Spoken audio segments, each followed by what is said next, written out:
কি ধন্য বলুন বা মানে I just consider myself very lucky and privileged যে এই অর্গানাইজেশনে নিজেকে জড়িত হতে পেরে, এবং তার জন্য আমি really thankful to sir and specially Rajat এবং সৌম্য। কারণ গত বছর যখন বেঙ্গল প্রিমিয়ার লিগে অ্যাডামাস হাওড়া ওয়ারিয়ার্সের সঙ্গে কাজ করার জন্য আমাকে স্যার রজত এবং সৌম্য আমাকে ইন্টারভিউ, স্যারই আমাকে প্রথম মানে এখানে আমাকে আসার জন্য স্যার আমাকে অফার করেন, এবং তারপর আমি অ্যাডামাসের সাথে যুক্ত হই, এবং তারপর we had a wonderful Bengal premier league last year, এবং we are God is kind.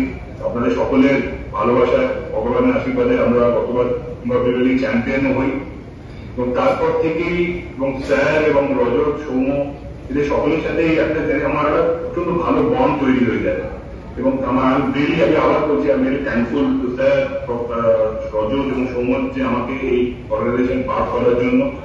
এবং তখন থেকেই আমি স্যারের সাথে কথাটা বুঝতে পারি যে স্যার সারা বিশ্বের বিভিন্ন প্রান্তে ঘোরা এবং বিভিন্ন বাচ্চা ছেলে মেয়ে সাধারণত আমরা জানি 3.5 থেকে 4 বছর বয়সে স্কুলে আসে, তাহলে স্কুল আমাদের রয়েছে, ওখানে প্রায় 8,000 ছেলে মেয়ে পড়াশোনা করে স্কুলের দিনে।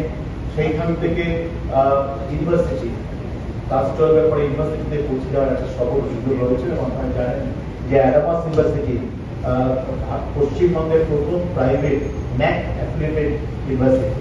এবার এই সময়ের মধ্যে সারা ভারতবর্ষে যে সুনাম আমরা অর্জন করতে পেরেছি, সেখানে কিন্তু স্পোর্টস একটা অগ্রণী ভূমিকা নিয়েছে।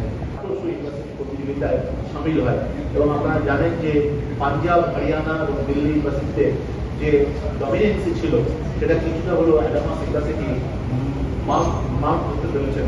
তাদের সাথে পশ্চিমবঙ্গে প্রচুর ছেলে মেয়ে জীবনযাপনের ক্ষেত্রে, তাদের জীবনের নির্দিষ্ট ক্ষেত্রে প্রতিষ্ঠিত হওয়ার ক্ষেত্রে রাইস অ্যাডামাস ভীষণ ভূমিকা গ্রহণ করেছেন। শুধুমাত্র শিক্ষক শিক্ষিকা তৈরি করে আমরা এখন থামবো না, কিভাবে আরো প্লেয়ার খেলোয়াড় তৈরি করা যায় সেটার দিকে লক্ষ্য রেখেই আমরা এগোচ্ছি। এই ক্ষেত্রে আপনাদের শুভেচ্ছা এবং আপনাদের ভাবনা এবং আপনাদের পশ্চিমবাংলা বা বাংলার মাটি থেকে একটিও প্রতিভাবান ছেলেমেয়ে যাতে না হারিয়ে যায় সেটা দেখা, সেটা কর্তব্য দেখা, কর্তব্যই হচ্ছে আমাদের মুখ্য ভূমিকা। তাই আপনাদের শুভেচ্ছা এবং আপনাদের ভাবনা, আশীর্বাদ ভীষণভাবে দরকার, এবং আমি আশা করবো যত জলদি যেটা আমরা পেয়েছি।